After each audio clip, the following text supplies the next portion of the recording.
Today mga kababayan, iikot ang team para mag-scout, maghanap ng deserve na tulungan sa araw na ito. Bukod sa mga schedule po natin, sinasabay po natin yung pag-scout. Siyempre papasilip ko lang po ang mga kasama ko dito sa sasakyan. Whoop!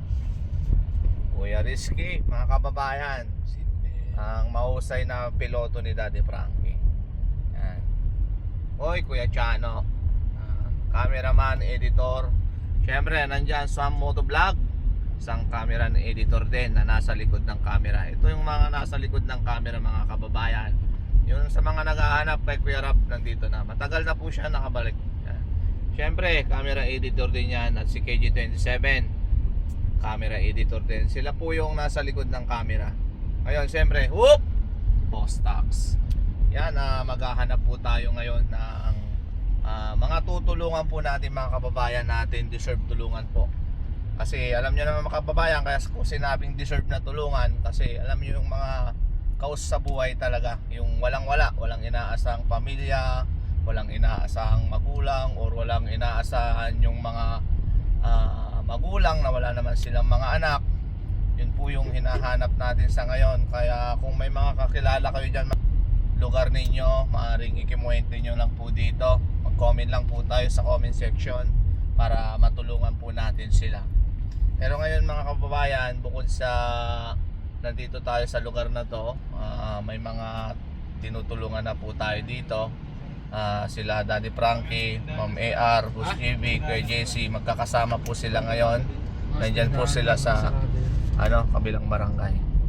So tayo naman, mag-iikot po tayo.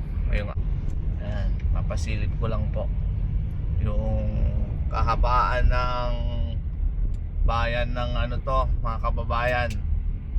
Santa Maria, San Quintin, ito po yung inikot natin. Galing po kami ng Nueva Ecija.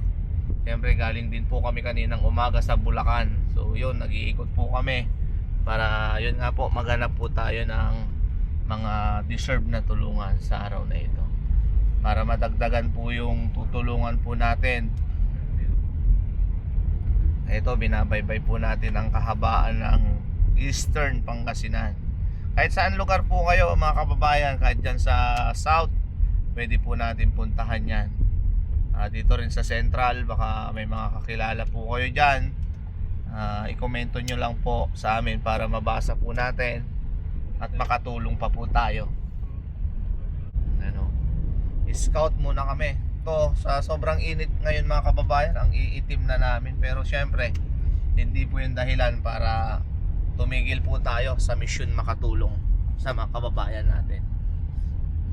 Si Kuya Chano, talagang solid yan. Natutulog yan, mga kababayan, madaling araw na sa pag-i-edit niya. Siyempre, si Sam Motovlog, kahit nasa sasakyan niya, mga kababayan, edit pa rin. Usay eh.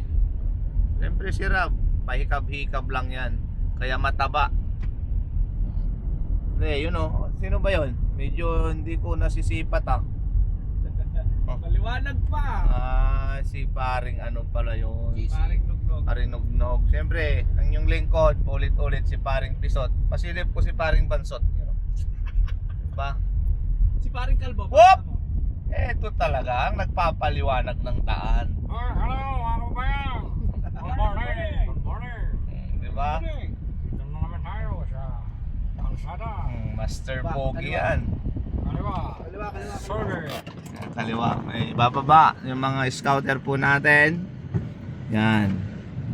Paring Nognog, paring Rab. Bababa muna dyan sa part ng bandang bababa rin si Sam Motovlog at si Kuya Chano. Siyempre maya maya kami naman ang bababa ni Kuya Rizky, diba? Para tignan din natin yung mga, alam nyo yung tinitignan namin talaga, mga kababayan dito. Alam mo yung bahay nila is, alam mo naman yung merong kaya sa wala. Kasi hindi naman po lahat talaga, mga kababayan, na pwede nating tulungan. Yung sinasabi nga po namin, yung mga deserve po talagang tulungan, yung talagang kaus sa buhay, yung mga walang hanap buhay po talaga. Kaya yun, mga kababayan, inuulit ko po sa may mga kakilala dyan, maaari po tayong comment sa video na ito para mapuntahan po namin. Kasi lagi po nang sinasabi ni Daddy Frankie, yung mga natutulungan niya, natutulungan ng buong team, kayo rin po yung nakakatulong. Kasi sa pamamagitan ng pag-share, pag-like ng mga videos po namin, doon po tayo kumukuha ng ating itutulong sa mga kababayan natin. Kaya kami po, hanggang nandyan kayo na sumusuporta sa team at hindi po kayo bumibitaw mula noon hanggang ngayon, magpatuloy lang po tayo kasi kayo po yung tunay na dahilan kaya nangyayari po ito. Kayo po yung tunay na dahilan kaya nabuo itong team at may isang Daddy Frankie. Kaya magpatuloy lang po tayo manood at mag-share ng mga videos po namin. Lalong-lalo na po i-support natin yung YouTube channel ni Daddy Frankie dahil doon po nag-a-update sa mga programang ginagawa ni Daddy Frankie. Yung premiere niya po 7:08, alam nyo naman po yun, every 7:08 ng gabi mapapanood natin yung mga upload videos po natin doon. Upload videos ni Daddy Frankie.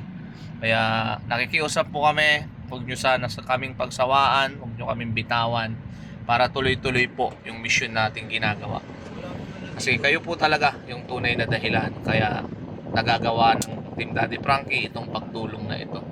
Kaya ito, ikot-ikot muna kami mga kababayan para maghanap nga po ng possible na tulungan po natin. Kaya mga kababayan, lagi po naming sinasabi, maraming salamat. Hindi po kami magsasawang magpasalamat sa inyong lahat. Mag-ingat po tayong lahat. Mahal po namin kayong lahat. I love you all mga